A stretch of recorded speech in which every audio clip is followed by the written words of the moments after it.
Salut à toutes et à tous. Bien content de vous retrouver pour un nouvel épisode du Warzone. Un Warzone dont l'introduction va être non baseball, plutôt softball pour parler 2 minutes du softball, puisque vous le savez, les saisons softball et baseball se jouent à peu près en même temps. Le softball commence souvent un peu avant et termine également un peu avant. Et tout ça pour vous dire qu'avec le tournoi national de softball qui arrive le week-end prochain, je voulais toucher un petit mot là-dessus parce que c'est une compétition qu'on ne connaît pas forcément dans le monde francophone, en tout cas qui est assez peu regardée, assez peu suivie et qui pour le coup, tout comme le baseball universitaire, est très très intéressante, assez spectaculaire. On a eu aussi notamment Mélissa Mailleux qui est quelque part une ambassadrice française du baseball et softball outre-Atlantique, donc ici, mais qui a fait également de très très grosses performances du coup en NCAA softball avec Louisiana. Elle a été d'ailleurs la joueuse de l'année en 2022, si j'ai pas de bêtises. Un truc à vérifier. Joueuse de l'année bien sûr dans sa conférence en Sun Belt. Elle ne joue plus au niveau universitaire. Je sais qu'elle a même fait la première édition en fait, la ligue professionnelle qui a été lancée par Lauren Chamberlain, l'une des anciennes grandes joueuses, et récente au final, ça fait pas longtemps qu'elle a, qu'elle a arrêté l'université, mais une des anciennes grandes joueuses du softball universitaire qui a donc lancé une ligue professionnelle de softball, et qui a eu sa première occurrence en 2022, et je pense que Mélissa Mailleux faisait partie d'ailleurs, parce que je l'avais vu dans un match, et je pense que c'était ce qui faisait office entre guillemets de finale, à vérifier, parce que je connaissais pas trop le format, je tombais dessus par hasard. Donc elle avait joué avec les Vipers et elle avait gagné notamment donc, ce dernier match des Vipers face au Pride. Donc voilà, pour se recentrer vite fait sur le softball et la compétition universitaire. Mais voilà, je voulais toucher un petit mot là-dessus, en sachant donc pour les plus curieux ou curieuses d'entre vous, du coup on a eu les vainqueurs des tournois de conférence, pour les conférences qui tiennent des tournois de conférence justement, et à partir de là on a eu donc la sélection en fait qui prévaut juste avant bien sûr la mise en place du tournoi qui commence donc le week-end qui arrive.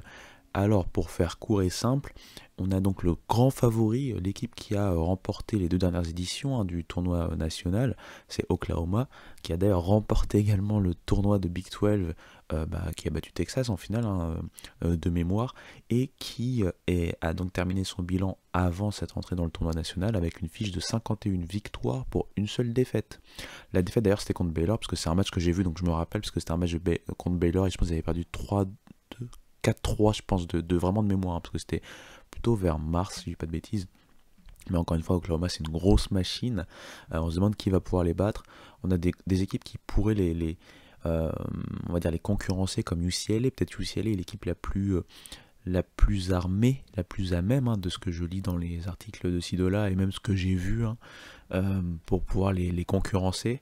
Mais ça va être très compliqué. Je pense qu'il y a des équipes toujours comme Florida State, Tennessee qui a gagné d'ailleurs le tournoi de SEC, qui est bien placé. Peut-être Alabama, ça me paraît un peu plus compliqué après. Donc ça va être un tournoi à suivre dès le week-end qui arrive. Donc pour encore une fois celles et ceux qui sont curieux et qui voudraient donc suivre, vérifier sur votre ESPN Player, parce qu'il va y avoir pas mal de softball dans les semaines qui arrivent. Voilà pour la petite intro softball, et puis on se retrouve juste après une petite transition musicale pour parler baseball.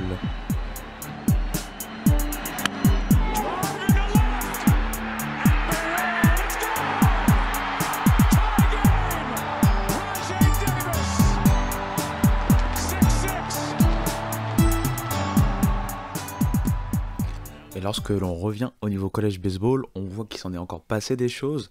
On sent vraiment que la pression monte. Et d'ailleurs, avant d'entrer dans le général rapidement, il y a un jour qui est particulier en fait, en général dans le college baseball, c'est le samedi. Le samedi, c'est un peu le jour pivot, puisque c'est le 2e jour des séries de week-end. Et comme souvent ces séries sont des séries en 3 matchs, le samedi revêt une importance cruciale, puisque ça permet à l'équipe qui a gagné le vendredi de clôturer la série déjà, de la remporter, et après de voir s'ils peuvent sweeper ou non leur adversaire, ou alors pour l'adversaire qui était derrière, de pouvoir accrocher donc le vainqueur de la veille, et pouvoir donc tout jouer sur le match du dimanche.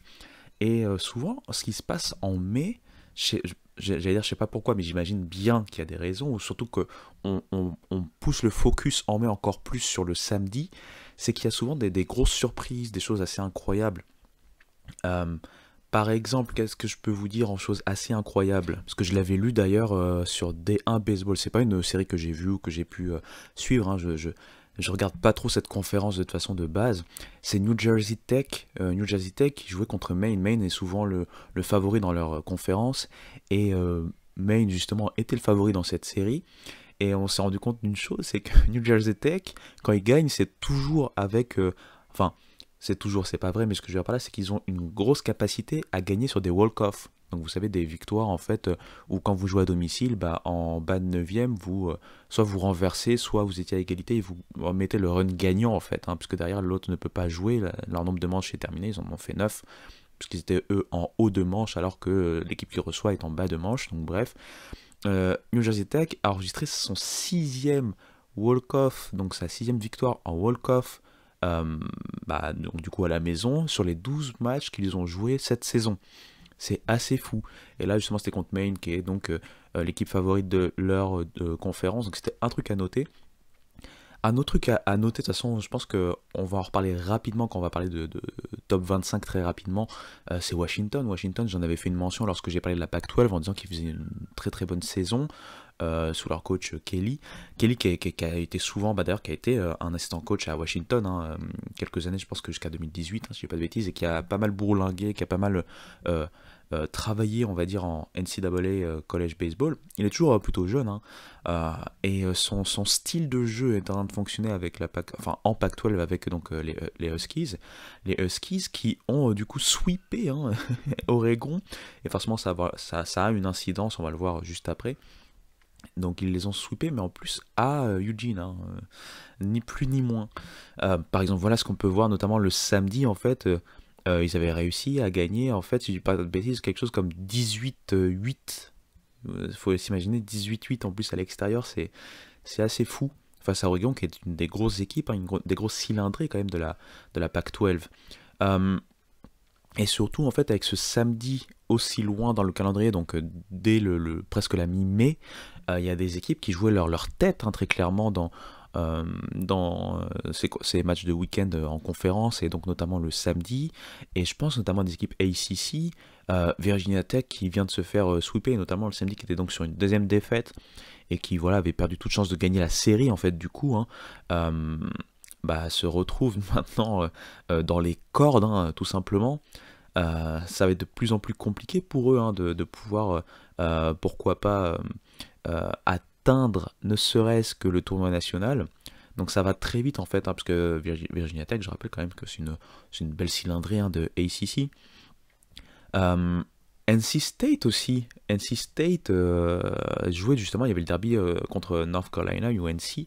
Moi j'ai vu le premier match, c'était le jeudi d'ailleurs, avec un très beau match, avec un walk-off, hein, justement de UNC, hein, pour une victoire 9-8 de mémoire. NC State est en train vraisemblablement aussi de dire bye-bye en fait, hein, tout simplement à la post-season. Et l'autre équipe, hein, c'est Louisville. Louisville qui a pourtant été pendant un bon moment plutôt confortable, on va dire, hein. Quand je dis confortable, c'est-à-dire que malgré le fait qu'il ne gagnait pas forcément toutes les séries, il restait assez bien classé, surtout avec un très bon RPI. Là, ça devient de plus en plus compliqué avec une nouvelle défaite en conférence. On sait que, voilà, encore une fois, là avec le calendrier qui avance, hein, il reste encore peut-être le week-end prochain pour les conférences, pour je veux dire, la saison régulière. Donc là, tout se joue pour avoir une dernière chance pour des bids larges, pour avoir aussi des dernières chances pour certaines équipes, de pouvoir même avoir un classement intéressant pour pouvoir intégrer le tournoi de conférence. Il y a des conférences qui, comme je vous l'avais dit pour la SEC, n'intègrent pas le total d'équipes participant à la conférence pour le tournoi de conférence, si vous vous rappelez bien. Donc il y a des équipes qui ont même laissé échapper cette chance-là et que très clairement on ne verra pas avant la saison prochaine. Donc voilà, c'était le petit moment pour rappeler que le samedi déjà en général en baseball, college baseball notamment, c'est quelque chose d'assez fou. Là on avait trouvé des choses encore plus folles. Une dernière mention que j'avais aussi lue, je pense, sur D1 Baseball, en début de saison, on mettait UNLV en tête, hein, de la Mountain West, et c'était plutôt logique. Là en fait ils viennent de perdre encore une série, c'était contre Fresno State. Et donc du coup, si j'ai pas de bêtises, ils ont un bilan largement négatif. Et en plus de ça, du coup, ça les élimine même du tournoi Mountain West. donc au-delà donc, du tournoi national que tout le monde les voyait atteindre en tant qu'objectif, bah là même le tournoi de leur propre conférence, ils ne l'atteindront pas en fait, ce qui en fait une saison tout simplement ratée pour les Rebels hein, de UNLV. Donc bref, pour revenir maintenant sur ce qui nous passionne, on va dire, c'est le top 25, et notamment pour faire un tout petit point général, je l'ai tweeté un peu plus tôt dans la journée, parce que là j'enregistre cette partie-là le lundi. Euh, LSU était invaincu pendant les 12 premières semaines. Si j'ai pas de bêtises, ouais c'est ça. Les 12 premières semaines, LSU n'avait pas connu de série. Quand je dis invaincu, c'est en termes de série. Hein. Ils avaient perdu des matchs, hein, mais bien sûr en termes de série. Et là, en fait, ils viennent d'enchaîner deux séries perdues de suite, dont la dernière qui est quand même beaucoup plus problématique, puisqu'il s'agissait de Mississippi State qui se bat même pour avoir, pourquoi pas, une position favorable pour au moins atteindre le tournoi de conférence. Vraiment pour vous dire à quel point c'est compliqué. Et en plus de ça, LSU jouait à domicile face à Mississippi State, et malgré tout, ils ont perdu donc la série 2-1. Ça les fait en fait entre guillemets dégringoler, rien de grave, hein, il reste numéro 5, donc dans le top 5 euh, des rankings, mais malgré tout, ça remet en perspective certaines choses, ça montre également que, comme je l'ai dit, de toute façon les sports en général, mais le baseball universitaire encore plus, ce qui semble être acquis ne l'est jamais totalement en fait, très clairement. On peut être le favori et pourtant perdre une série. Une série c'est vite perdu en baseball. Hein. Peut-être un pitching staff qui performe moins ou a des blessés ou a un impact moins important que d'habitude. Des battes qui se gèlent un peu, ça va très très vite. Hein. C'est très compliqué d'être performant chaque semaine, chaque week-end. Et notamment pour d'aussi jeunes joueurs, des joueurs qui n'ont pas l'approche professionnelle d'autant plus. Donc voilà, donc c'est un petit rappel que rien n'est figé dans le temps. On voyait LSU comme les purs favoris, ça n'enlève rien au fait qu'ils sont toujours parmi les favoris pour remporter le titre national. Non seulement leur place en tournoi national n'est pas menacée, loin de là, mais en plus, normalement, malgré tout, à vérifier, à surveiller toujours, hein, mais malgré tout, ça devrait aussi passer pour au moins hoster un regional. Mais voilà, rien n'est figé dans le vent. Wake Forest, pour le coup, reste en tête avec une nouvelle victoire en série donc dans la ACC. Arkansas qui est en train de montrer une certaine résilience. Hein. J'en avais parlé un peu avec leur fameux coach Von Horn, une légende au niveau college baseball. Arkansas, il faut savoir, notamment dans leur rotation, il y a beaucoup de blessés. Pas que la rotation l'année possible, mais je veux dire, la rotation c'était vraiment important, puisqu'il y avait notamment Jackson Wiggins. Parmi les blessés à noter, et malgré toutes leurs blessures, ils arrivent toujours à tenir, et surtout par exemple quand on fait le comparo avec par exemple ce week-end c'était face à South Carolina et ils gagnent la série. South Carolina commence à dégringoler suite à pas mal de séries perdues en SEC, et notamment dû au fait des blessures. Mais on voit que c'est pas si facile que ça à combler les trous, combler les brèches, et surtout pour des gens qui n'ont pas forcément l'habitude de jouer. Pour le coup, Arkansas, ils peuvent appeler n'importe qui, on a l'impression, et ça va toujours réussir à trouver une solution pour gagner. Alors des fois ça sera pas très joli, des fois ça va jouer vraiment sur une pure production offensive, puisque les lanceurs, malgré tout leur bon vouloir, sont beaucoup plus limités que les starters potentiels qui sont blessés par exemple, mais ils vont quand même réussir à tirer leur épingle du jeu. Donc il y a eu aussi quelque part ce qui s'est passé au niveau de Gainesville, en Florida, qui a tout simplement sweepé Vanderbilt.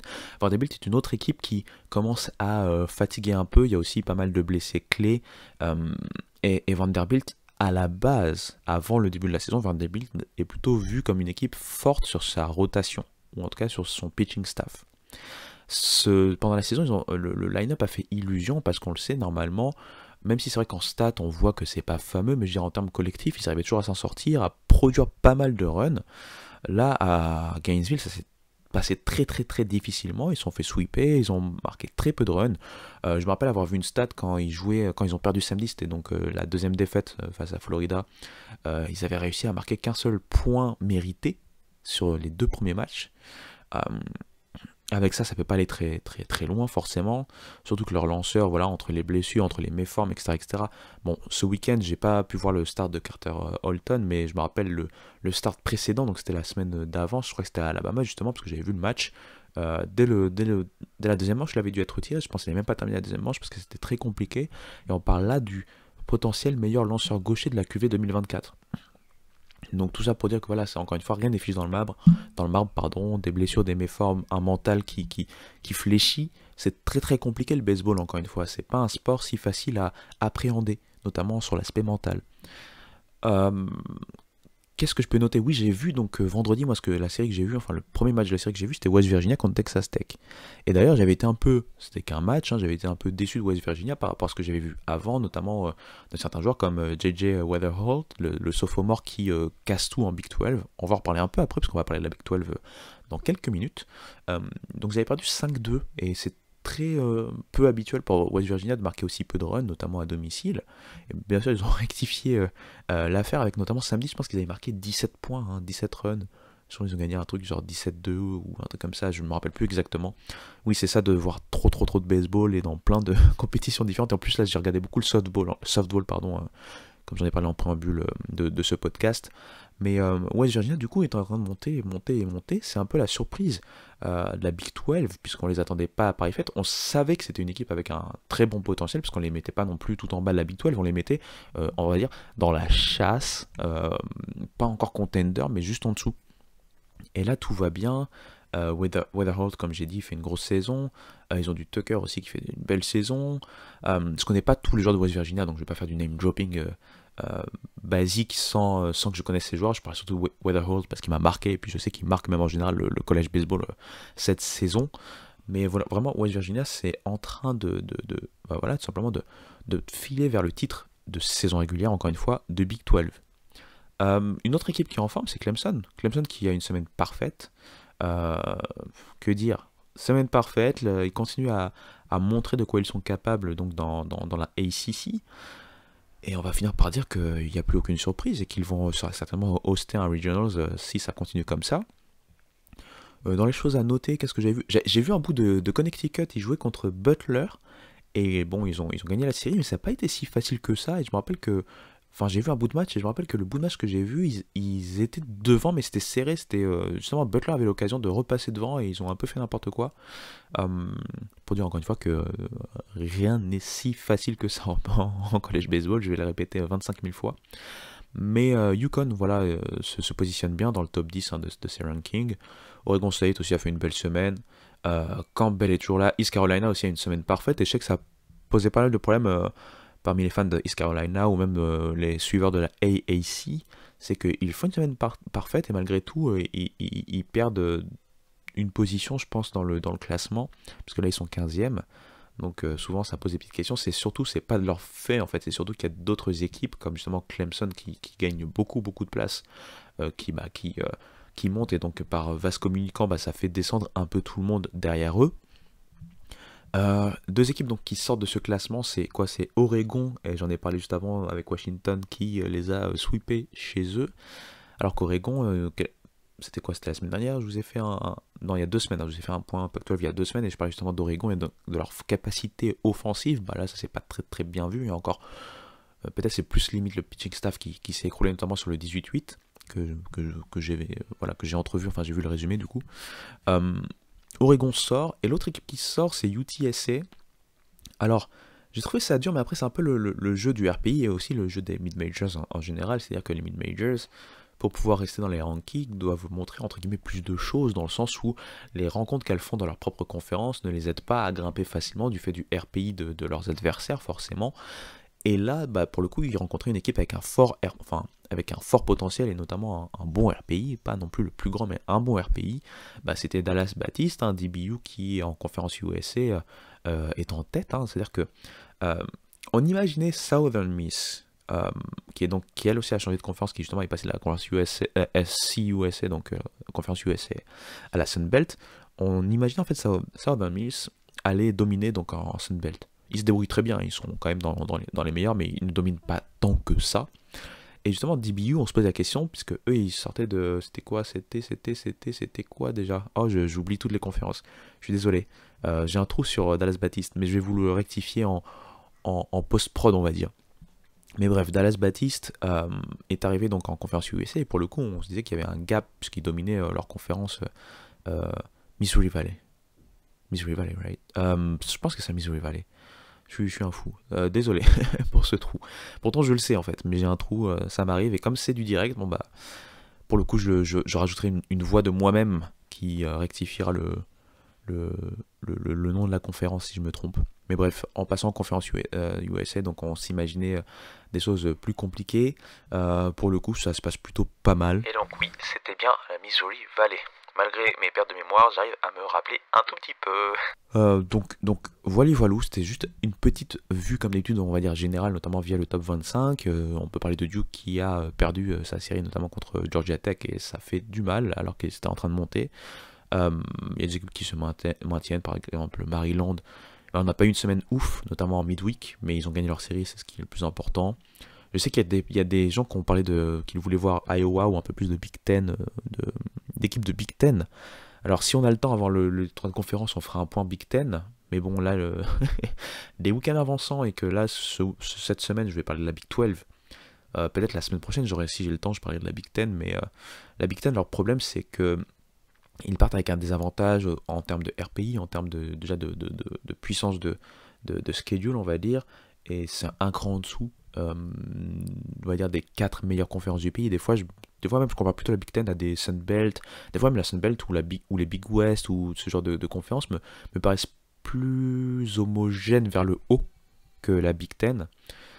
Pourtant, la Big Ten, il y a des historiques. Hein. Je pense à Minnesota qui a beaucoup de mal ces dernières saisons, mais qui est un historique.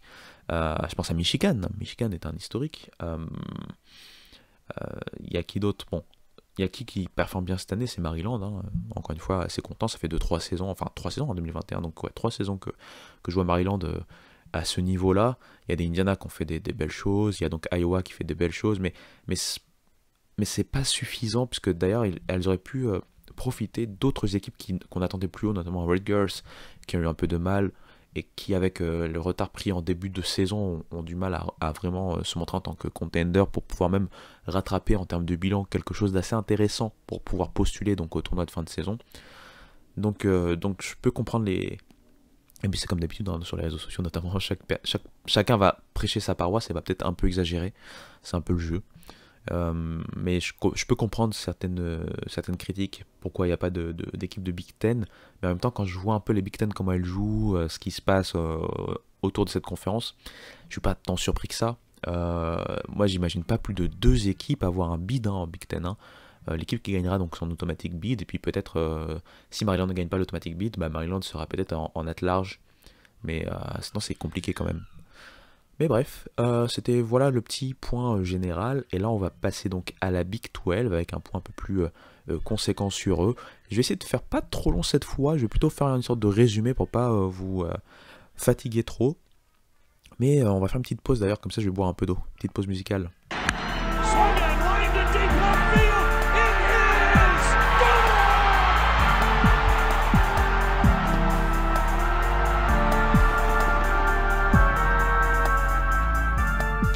Alors, occupons-nous de la fameuse Big 12. Alors, à l'instar de la Pac-12, vous le savez certainement, mais on va bientôt avoir un changement dans la conférence, avec les départs donc, de Texas et Oklahoma pour la SEC. Il doit y avoir des arrivées comme BYU notamment de mémoire, mais c'est pas les seuls normalement qui vont arriver. Les implications en baseball vont quand même être importantes, parce que Texas c'est une des meilleures facs dans l'histoire du collège baseball. J'en avais parlé rapidement quand j'ai fait mon collège baseball legend sur Cal State Fullerton, puisqu'ils ont eu aussi Augie Garrido, l'emblématique coach des Titans, mais également emblématique coach du coup des Longhorns dans les années 2000, fin 90 jusqu'à 2010, enfin quand je dis 2010, les années 2010. Ils ont des équipes qui, malgré tout, ont le potentiel de ne pas sentir trop de différence, entre guillemets. Quand je dis trop de différence, c'est-à-dire que, ok, ils vont perdre. Dans d'autres disciplines, je vois très bien les pertes, notamment vis-à-vis d'Oklahoma ou de Texas, je vois très bien les pertes, notamment en termes de football, je voulais dire. J'en perds mes mots. Mais en termes de baseball, ça va être dur, c'est vrai. Mais en même temps, avec la dynamique de certaines facs, je pense Texas Tech notamment, qui arrive toujours à peu près à rester dans les clous, je pense à Oklahoma State, qui pour le coup est une powerhouse en termes de baseball, ils vont avoir quand même toujours des équipes normalement capables de porter cette Big 12. Je rappelle d'ailleurs en baseball, Iowa State ne joue pas en baseball, le programme baseball n'existe plus. Mais bref, pour rentrer dans ce qui se passe en ce moment en Big 12, on a donc la saison incroyable de West Virginia, alors qu'on attendait plutôt Oklahoma State, hein, on va dire vraiment en tête. On pouvait attendre aussi, pourquoi pas, de belles performances de TCU, Texas Tech, Texas avait beaucoup d'interrogations, mais on sait que malgré les interrogations, il y a quand même recruté, vous avez quand même des freshmen de fort qualité, fallait juste que la mayonnaise prenne, et c'est ce qu'on a vu. Mais bref, West Virginia est en train de faire des choses assez incroyables. Alors, quand on parle de West Virginia, on parle de l'une des meilleures attaques, hein, entre guillemets, du college baseball, et notamment une des meilleures attaques forcément de la Big 12. West Virginia a quand même réussi à placer quelques joueurs de son pitching staff assez haut dans la Big 12, avec notamment, je pense à Blaine Drexel, que j'ai eu l'occasion de voir, qui a un IRA de 3,23 notamment, et qui fait une bonne saison, une saison assez solide, et ce qui aide d'autant plus une équipe qui est capable de faire tout feu, tout flamme, avec, comme j'en ai parlé juste avant, enfin il y a quelques minutes, le fameux JJ Weatherholt. Donc il faut savoir qu'il a une moyenne au bâton Dylan Cruzesque. Hein, si vous vous rappelez, Dylan Cruz, je vous l'ai dit, quasiment 50% de moyenne au bâton. JJ Weatherholt, c'est plus de 46% de moyenne au bâton. C'est également un joueur qui a déjà réussi, par exemple, 15 home runs. C'est aussi un joueur qui, vraiment pour montrer qu'il est très fort et capable de créer des points, est également à 34 bases volées cette saison. C'est assez fou ce qu'il est en train de faire. Et dans son sillage, alors qu'il n'est que sophomore, c'est tout West Virginia, c'est l'équipe totale des Mountaineers qui réussit en fait à faire une belle saison. Il tombe aussi sur le fait que, comme j'ai dit, il y a des équipes comme notamment Texas qui se sont recherchées, notamment plutôt en début de calendrier, et qui donc, avec un retard à l'allumage et puis 2-3 pertes de vitesse à certains moments clés de la saison, se retrouvent certes en positif, mais avec un bilan, notamment pour Texas, de 12 victoires et 9 défaites, ce qui n'est pas ouf quand on connaît la powerhouse que c'est. Malgré tout, il y a des belles satisfactions à Texas. Moi, je pense notamment côté lanceur, un joueur qui était déjà là, hein, que tout le monde voyait comme un bon joueur, mais sans plus, mais qui est en train de dominer en college baseball, c'est Lucas Gordon, hein, le lanceur gaucher, qui est donc leur ace maintenant, avec tous les départs de la saison dernière. Il a un IRA de 2,71. Il est très très bon. Il a 77 strikeouts cette saison jusqu'à présent. Et il a un de ses coéquipiers aussi que j'aime bien, c'est le Baron Johnson Jr.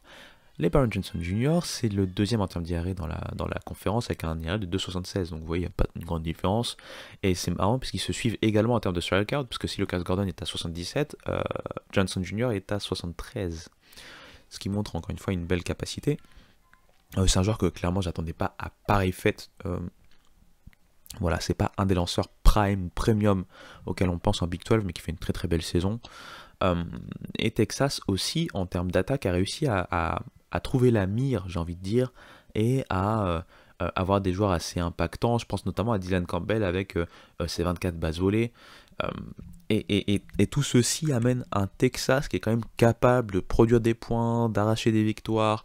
Je me rappelle que récemment, je les avais vus tenir bon, ils avaient clôturé. Alors voilà, encore une fois, c'est ça. Une petite mémoire et trop de matchs, trop de baseball font que j'oublie toujours. Mais c'est pas cette semaine, c'était la semaine dernière. Je les ai vus. Est-ce que c'était contre TCU? J'ai un trou. Tout simplement, j'ai un trou. Non, c'était pas TCU, c'était contre Kansas. C'était contre Kansas. Contre Kansas, ils étaient d'ailleurs là-bas à Kansas. Ils jouaient donc le Rubber Game. C'était le match du dimanche ils étaient à 1-1 à ce moment-là, donc c'était le match décisif. Et Kansas avait très tôt pris les devants, avait essayé de garder les commandes, etc. Et puis Texas avait réussi à prendre le lead et également à tenir en fait ce score malgré un retour de Kansas, puisque je me rappelle ils étaient montés à 7-4 à un moment, puis Kansas revient en 8ème manche à 7-6, mais il n'arrive pas donc ou à 7-5 plutôt, et le 7-6 arrive dans la 9ème, mais il n'arrive pas donc à complètement faire leur comeback, et du coup Texas tient bon et gagne la série. Tout ça pour dire que voilà, Texas est toujours là. Entre Texas et West Virginia se trouve donc Oklahoma State. Oklahoma State aussi a eu pas mal de blessures, notamment l'un de leurs meilleurs joueurs, un joueur two-way, Nolan McLean, très très bon défenseur, plutôt bon en tant que lanceur, notamment à la relève, et surtout c'est un joueur importantissime en fait d'Oklahoma State. J'ai envie de faire un comparo un peu maladroit, mais vous savez, un peu comme on peut dire les joueurs de vestiaire, entre guillemets. Je pense que c'est le genre de joueur qui fédère, en fait, tout simplement un groupe. Il y a des joueurs aussi qui ont fait une belle progression, mais qui étaient attendus. Je pense notamment à Rock Riggio, qui est un des meilleurs frappeurs de la Big 12. Il doit avoir 16 ou 17 home runs de mémoire. Ce qui doit le mettre en deuxième position ex aequo avec Braden Taylor. Braden Taylor d'ailleurs voilà, hop, transition. Donc Oklahoma State qui se relance bien notamment avec ce qui s'est passé ce week-end et une victoire en série assez impeccable et implacable. Et ils sont suivis en fait derrière par des équipes notamment donc comme Texas comme je l'ai dit, Kansas State qui pour le coup est une belle surprise, Kansas State qui justement a perdu contre Oklahoma si je dis pas de bêtises. Et je pense aussi à une équipe comme TCU. Alors TCU, c'est une petite déception vu ce qu'ils nous avaient montré en début de saison, mais encore une fois, ce que je dis, c'est que la vérité du moment, comme j'avais dit dans un des podcasts, c'est vraiment la vérité du moment. Il y a eu des blessures, il y a eu des méformes, il y a notamment, donc j'allais parler de Braden Taylor. Braden Taylor, c'est un troisième base qui est très attendu aussi à la draft, assez haut, et qui, je sais pas, il y a alors il est très bon, hein, mais il y a une impression que la progression qu'on attendait de ce joueur, qui pour beaucoup devait être voilà, le meilleur joueur de Big 12, il en a encore les capacités, hein, rien n'est fait pour au moins avoir le titre de meilleur joueur de Big 12, mais ce que je veux dire par là, c'était le joueur qui devait complètement dominer la Big 12. Il est là, mais pas de manière incroyable. Il pose pas son empreinte vraiment sur le jeu. Des fois, on a l'impression qu'il n'est pas là. Il y a des matchs où ses at-bats sont fantomatiques. C'est assez impressionnant. Alors que la saison dernière, il était sophomore la saison dernière, oui, c'était plutôt impressionnant ce qu'il arrivait à faire en termes de ténacité à la batte. Et encore une fois, c'est ce qui montre en fait tout cet aspect de jeu d'échecs. Hein, quand on se retrouve voilà, en at-bat face à un lanceur quel qu'il soit. Malgré ça, bon, ça reste une saison très intéressante pour lui, hein, on va pas non plus faire comme s'il était complètement décevant, mais c'est surtout que compte tenu de la hype autour de ce joueur, on peut être un peu déçu, et TCU en général déçoit un peu, malgré tout ils sont toujours assez proches, et on sait qu'il reste encore le week-end qui arrive pour terminer la saison régulière. Alors, si je dis pas de bêtises, il n'y a que Oklahoma State qui peut disputer maintenant le titre de Big 12 en termes de saison régulière à West Virginia. Peut-être Texas, faudrait voir. Je pense qu'il doit y avoir 3 matchs d'écart entre Texas et West Virginia. Mais sinon, c'est vraiment Oklahoma State, la dernière équipe qui devrait se battre pour essayer de remporter le titre qui semble se diriger vers West Virginia. Une équipe dont j'avais parlé rapidement, et je disais que voilà, à chaque fois, ils trouvent des solutions pour pouvoir performer, c'est Texas Tech, notamment au niveau offensif. Ils ont d'ailleurs le meilleur frappeur de home run hein, de la Big 12, j'en avais parlé, c'était Gavin Cash, hein, le sophomore qu'on n'attendait pas à Paris Fête, quand j'ai parlé des jeunes qui font des choses assez incroyables la semaine dernière. Je pense aussi à des joueurs comme Kevin Basil qui n'importe quoi, a une moyenne au bâton de plus de 37%, je pense 37,6 ou 37,4, 37,5, enfin quelque chose comme ça. Et qui montre aussi voilà, toute l'étendue de la puissance de Texas Tech, même si c'est un peu mal passé sur le samedi et dimanche face à West Virginia ce week-end. Tout ça pour dire qu'on a, voilà, allez, on va dire 5 peut-être 5-6 équipes qui sont vraiment intéressantes. Peut-être qu'il ne faut pas oublier Oklahoma. Oklahoma n'avait pas de calendrier de conférence ce week-end. Ils jouaient, je pense que c'était contre Gonzaga ce week-end. Ils ont d'ailleurs remporté voilà, leur série contre Gonzaga sans trop de problèmes. En tout cas, ce que je veux dire par là, c'est que la Big 12 a encore des équipes assez bonnes, assez fortes. Normalement, Oklahoma State, sur le papier, si tout le monde est en santé, est une équipe qui doit viser, je ne dis pas qu'ils vont y arriver, mais qui doit viser les College World Series chaque saison, notamment cette saison. Ils ont un groupe qui arrive à maturité, ils ont des Rock Riggio, comme j'en ai parlé juste avant, qui sont en train de faire de très très belles choses. Ils ont des petits problèmes en termes de lanceurs, puisqu'il c'est vrai qu'ils ont perdu des Justin Campbell, par exemple, des joueurs assez forts. Ils l'ont remplacé par le transfuge de Big West, j'oublie toujours son nom. Pardon, je perds ma voix. Oui, c'est Juaron West Brown. Juaron West Brown qui est en dents de scie, c'est un joueur en dents de scie, bon, qui a eu aussi quelques pépins, mais qui arrive à faire des performances assez incroyables et des performances vraiment très compliquées, qui n'est pas au niveau auquel je l'imaginais personnellement, parce que ça reste prospect. Mais voilà, quand on voit Oklahoma State, quand on voit par exemple la grosse saison de West Virginia, quand on voit dans le Texas qui arrive toujours à peu près à s'en sortir, malgré un gros changement d'effectif par la force des choses, TCU qui est pas trop loin, Texas Tech et Oklahoma qui sont pas loin du bilan à l'équilibre, voire positif, tout ça amène quand même de l'espoir de voir encore du baseball de Big 12 assez loin en tournoi national. Malgré tout, je trouve qu'il y a quand même une belle scission pour moi, hein, c'est sur cette saison en tout cas une belle scission entre ce que j'ai vu en SEC, en ACC, voire en Pac-12, et ce que j'ai vu en Big 12. Pour moi, ça serait peut-être la Big 12, déjà la quatrième de ce Power 4, et avec une petite marge de différence, contrairement aux saisons précédentes où je voyais vraiment la Big 12 aller peut-être deuxième ex-aequo, et je voyais la Pac-12 peut-être un tout petit peu en dessous. Là, j'ai l'impression que ça s'est réinversé. Mais voilà, c'était un petit point Big 12 pour en parler. Rappelez que West Virginia fait une saison incroyable et bien au-dessus des espérances vis-à-vis de cette université. Oklahoma State s'est bien relancé récemment. Texas est toujours dans les parages. TCU, Texas Tech, Kansas State, Oklahoma sont pas loin. Peuvent encore postuler à des bids at large. Et on verra ensuite comment ça se passe pour l'automatic bid via le tournoi de conférence, bien entendu. Je pense qu'on a fait un bon petit tour, j'ai essayé de pas être trop long, donc je ne suis pas rentré dans beaucoup de stats, beaucoup de détails sur la Big 12.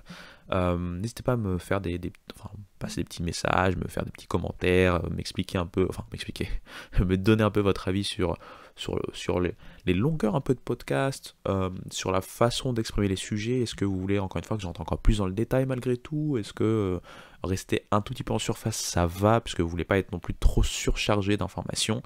À vous de me dire. Décidément j'ai ma gorge qui me fatigue, donc une nouvelle petite transition musicale le temps que je prenne 2-3 gorgées d'eau. Allez, je reviens.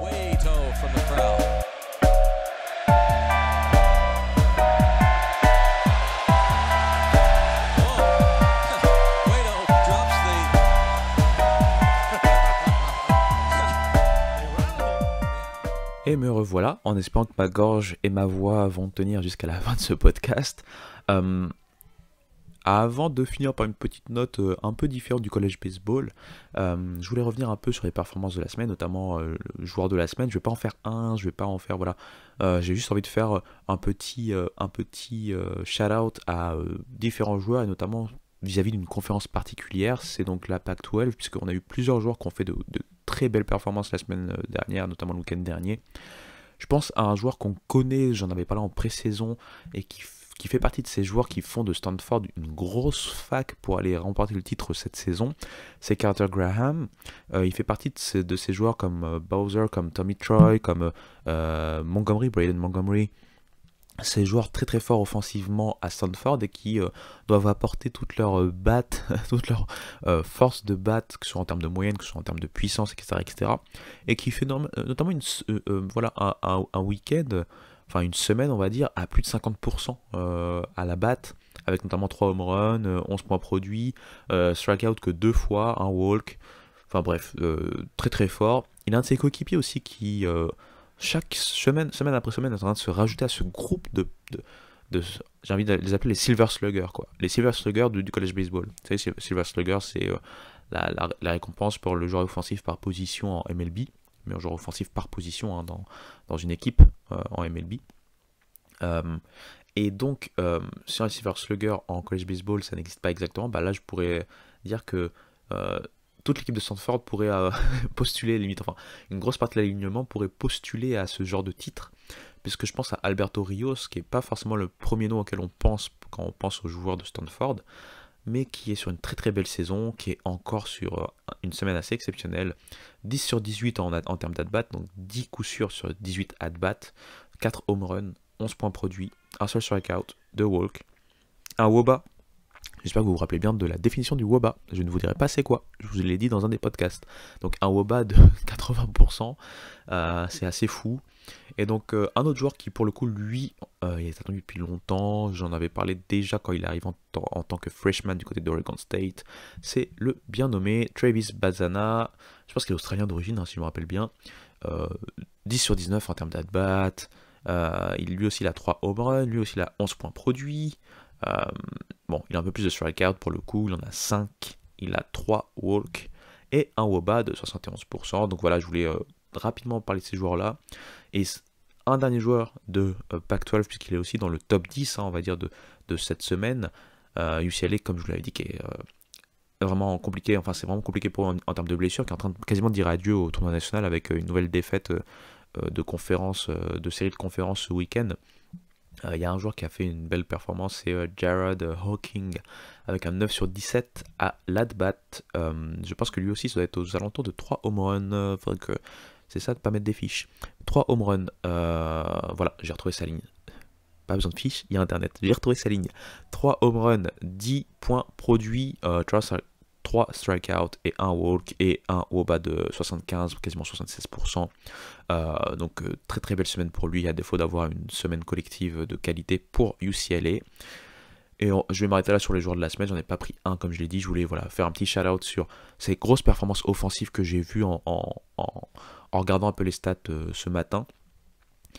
Et j'ai envie de finir par une touche, je vais vous mettre une petite musique. Ça va peut-être vous rappeler quelque chose. Alors je sais pas ce que ça va faire en termes de droit niveau YouTube pour être transparent. En termes de podcast, je pense que ça devrait passer. De toute façon, je vais mettre que quelques secondes, vraiment quelques secondes de la musique. Donc j'espère qu'ils vont pas me mettre un claim ou qu'ils vont me strike. De toute façon, je suis pas une chaîne qui a beaucoup de voilà d'impact ou vous savez de followers ou d'impact et tout ça au niveau du monde des réseaux sociaux. Donc j'espère que ça va pas les gêner, mais c'est juste pour parler rapidement 2 secondes de quelque chose qui m'intéresse fortement, et c'est presque une question, c'est presque un côté interactif que je vous pose, et ça pourrait faire l'objet de peut-être podcast ou épisode ou vidéo ou autre dans un futur proche, notamment quand la saison NCAA Baseball sera terminée, parce que je compte quand même continuer les podcasts même pendant l'intersaison, et notamment peut-être diverger vers des sujets un peu moins college baseball, ou en tout cas faire des relations, peut-être un peu plus d'histoire, un peu plus de pop culture liée au baseball, etc., etc. Et en parlant de pop culture, donc écoutez ce petit extrait. Il faut apprendre à te défendre. C'est la victoire. Alors, ça vous dit quelque chose ? Bien, moi en fait j'ai découvert cet animé, j'étais petit, alors je l'ai découvert à la télé, je ne peux même pas vous dire quelle chaîne parce que je ne l'ai pas découvert en France en fait, je l'ai découvert en Belgique, donc c'était pas les mêmes chaînes, j'étais parti en vacances en Belgique. Et je sais que beaucoup se posent la question, mais qui part en vacances en Belgique? Oui, c'est le mois de la post-prod sans micro, mais bon, voilà. Et bien sûr, je plaisante, et coucou à mes amis belges d'ailleurs. Et peut-être j'avais 6 ou 7 ans et c'était cette chanson avec Théo ou alors c'était quoi, c'était la force de la batte, je sais plus le titre exactement, mais non, c'était la batte de la victoire, mais le manga, son nom c'est Touch, et moi j'avais pas fait la relation parce que plus tard j'ai vu le manga Touch, enfin je veux dire j'ai vu les livres manga Touch plus tard, voilà, plutôt au milieu fin des années 2000, par curiosité j'étais tombé dessus. Et pourtant les dessins sont assez explicites, mais moi j'avais pas fait la relation, parce que voilà, entre ce que j'avais vu quand j'étais tout petit et ensuite plus tard en tant que jeune adulte retrouver ce manga, j'avais pas fait la relation, et du coup c'était pour savoir, voilà, pour avoir un petit côté interactif, c'est pour savoir un peu ce que vous voyez, enfin s'il y a des connaisseurs de manga ou d'animé baseball, et qu'est-ce que vous voyez, qu'est-ce qui vous plaît dans ce genre d'œuvre. Moi je vais vous donner ensuite ce que je pense là dans quelques secondes, mais qu'est-ce qui vous plaît en termes d'œuvres là-dessus, et aussi quelles sont les œuvres qui pour vous sont, voilà, quelles sont les meilleures œuvres en termes de manga ou d'animé baseball pour vous. Vous pouvez me donner, je sais pas moi, 1, 2, 3, en fonction vraiment de vos goûts, de ce que vous avez vu par exemple. Moi ce que j'aime bien sûr, c'est ce qui est propre au manga, c'est déjà ce côté épique qu'ils arrivent à mettre dans chaque type de manga, enfin dans chaque type ou catégorie de manga. Quand je dis catégorie de manga, c'est-à-dire que là c'est un manga sur le sport, même si je pense que ça s'adresse, enfin ça doit être catégorisé shonen, comme vous savez, shonen c'est pour, on va dire, les jeunes garçons, notamment, que ce soit enfant ou adolescent, enfin préadolescent ou adolescent, ça a les codes du shonen via le sport. Je sais que tout le monde connaît Olive et Tom, donc Captain Tsubasa, en France, vu la diffusion aussi dans les années 80-90 de cet animé. Et en baseball, encore une fois, quel que soit le sport déjà en général, mais même en baseball encore plus, j'ai l'impression que le baseball amène ce côté où on peut rajouter on peut en faire plus. on peut ajouter ce côté un peu presque surnaturel et ça passera un peu plus que dans du football ou dans d'autres sports. On peut aussi ajouter ce côté encore plus dramatique. On peut ajouter beaucoup d'histoires autour du baseball. On le voit notamment en termes de films, mais là on va se focaliser sur les mangas. Mais on le voit justement dans ces mangas-là où ils arrivent donc à ajouter encore plus d'émotions, encore plus de drame, exacerber en fait les émotions et exacerber aussi les actions pour revenir sur le côté action. Et donc moi c'est tout ça qui me plaît, pardon, pour rester en français. C'est toutes ces choses-là qui me plaisent en fait quand je regarde des animés ou suis des mangas, notamment baseball. Et après, je pense que pour parler des mangas ou animés qui m'ont le plus plu, je vais pas être très très original, mais franchement, il y a Major. Major pour moi, ça a été une claque, puisque là, vraiment, c'est dilaté dans le temps. Hein, on voit vraiment l'histoire de quelqu'un, comment il grandit, comment il évolue, sa carrière. Enfin bref, c'est très très très très très très fort. Touch, il y a un côté nostalgique, puisque moi, comme j'ai dit, encore une fois, je l'ai vu très petit. Et après, quand j'ai vu les mangas sous forme de livres, je les ai pas tous lus, j'ai juste feuilleté pour me rappeler.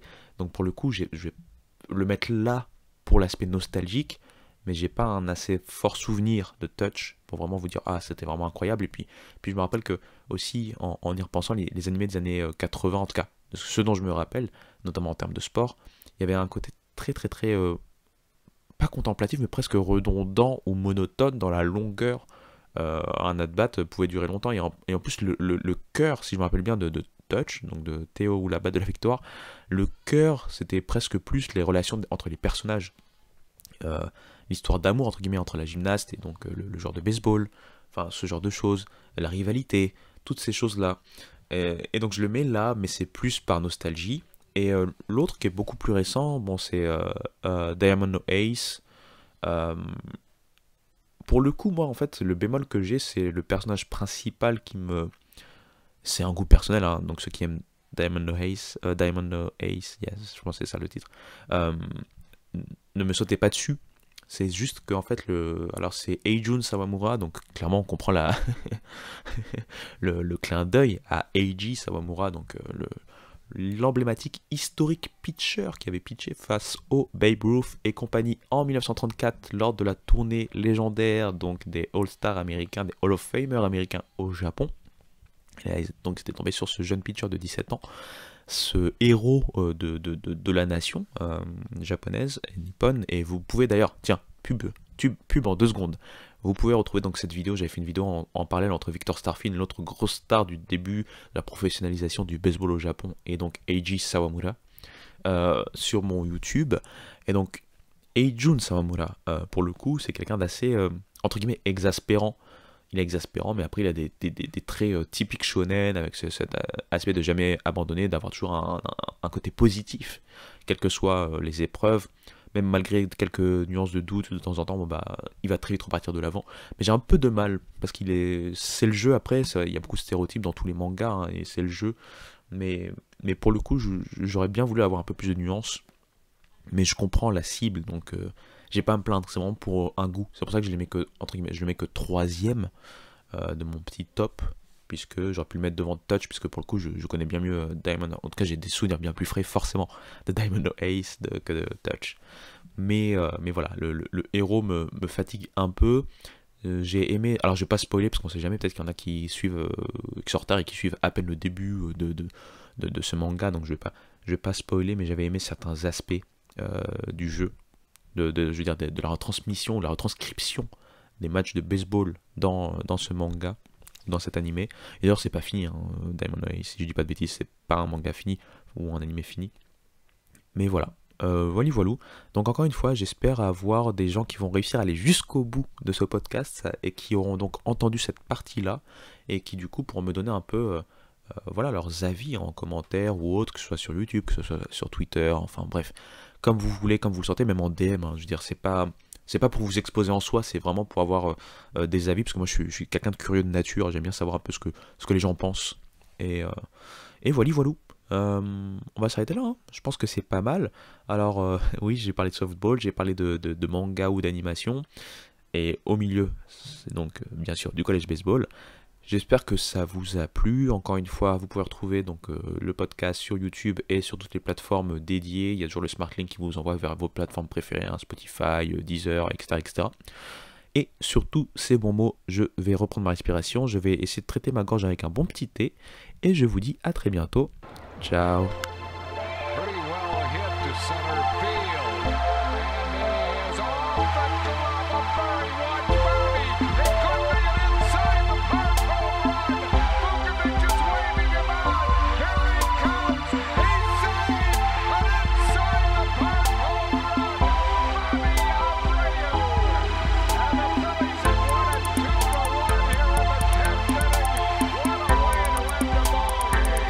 The 2-2.